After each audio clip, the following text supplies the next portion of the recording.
that we chased the Germans from before they give up, you know, in Italy. And we fired them. We had 155s. That's a big gun. Yeah. Pretty good, big shells all that big around.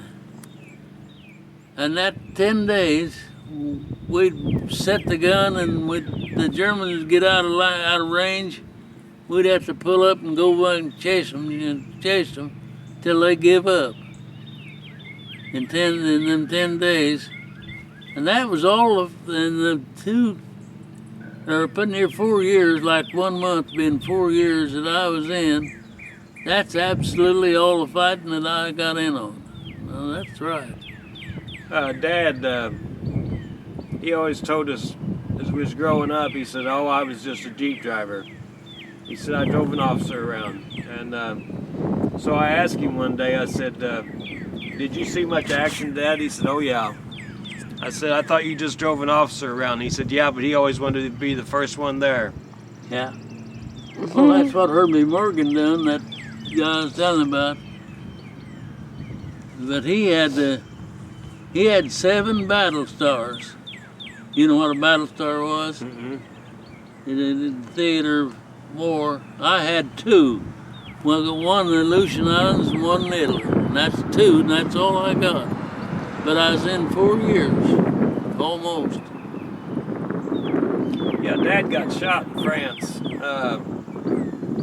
He had a trifold billfold in his shirt pocket, Yeah. and the bullet hit it. Knocked him off his feet, but it didn't pierce. We had a picture of Mom in there, and we always joked, the bullet stopped at Mom's feet.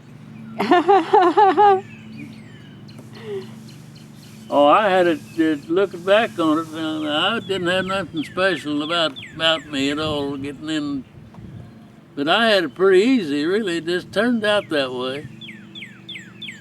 I don't pretend to be I've done, you've been to military funerals? Mm-hmm. Yeah, I've been worked on their firing squad for about 12 years. You know, American Legion? Yeah. Yeah, they did that at my dad's funeral.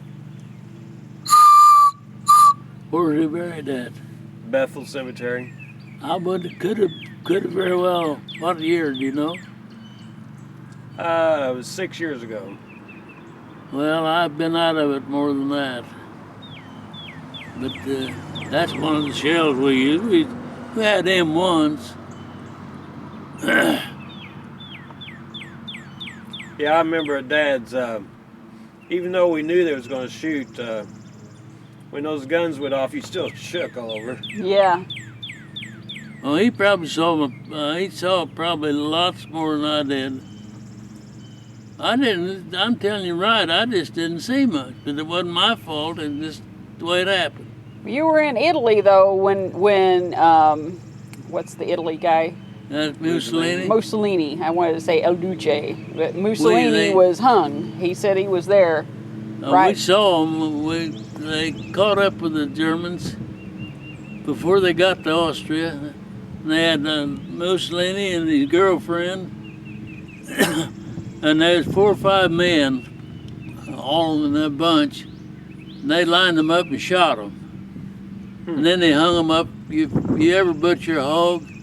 Yeah. You know how you hung them up? By their feet. Slit their throat.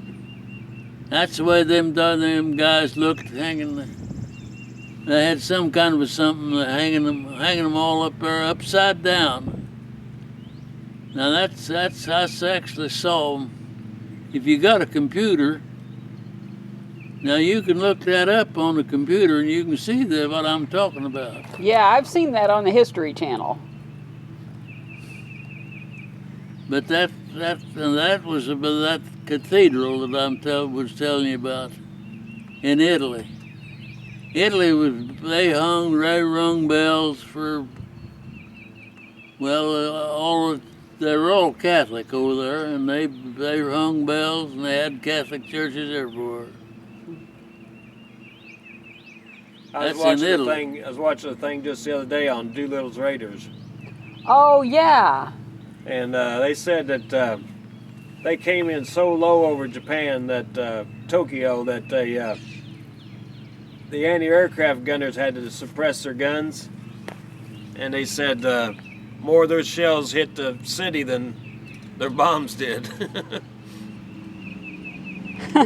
Yeah. Whenever they disarmed the Germans, they had them bring all their guns and their everything that they had pertaining to war. They just threw it in a pile like your garage there. Your garage wouldn't have held all of them.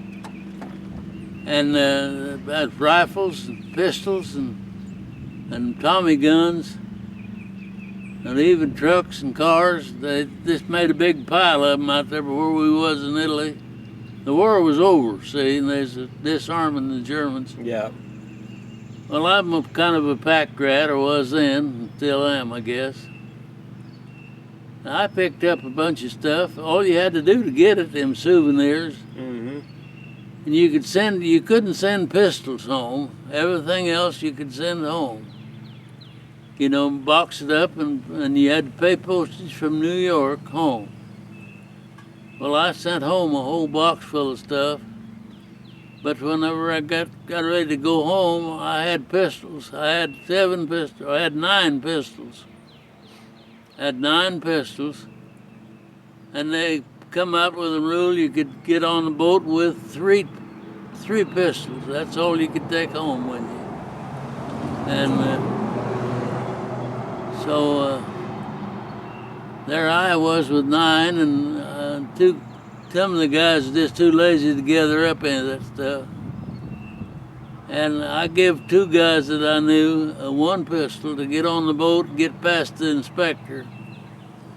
I'd give them a pistol and they'd give me back 3 or give me back 2 out of the 3. In other words, I got home with Dad. He lives over here on the creek. Dad and Mom had 7 pistols, and when I got home, I had 7 pistols. You need to make sure those stay in the family somehow. And bayonets, I had 15 bayonets. I'd sent them home. And I had a whole bunch of other stuff, you know. Just whatever took my eye, I picked it up. That's all you had to do to pick it up. Dad said that he picked up a real nice German camera. He was going to bring it home, and They took it away from him, didn't they? no, it was at the staging area, and he set it on a post. He said, I don't know what I was thinking, but he said, I went back to get it, and it was gone. Oh, well, yeah. And he Well, he had a Walther 38, and yeah. Well, that's the kind of gun that Hitler carried. I had one of them. But I'll tell you what happened to my collection that I had. Did you know, I forget what his name is, lives out northwest of town. Anyway, he worked on the hard road, and he knew I had that stuff. He wanted to see it, and I showed it to him. He said, what do you take for all that? And I said, I ain't gonna sell it. And I didn't. And he said, I'll give you $1,000 for what you got right here. I said, no, I ain't gonna sell it. But my wife was a scaredy cat. And she said, somebody's gonna break in this house and steal all that stuff. And no telling what else, and tear up everything. I wish you'd get rid of it.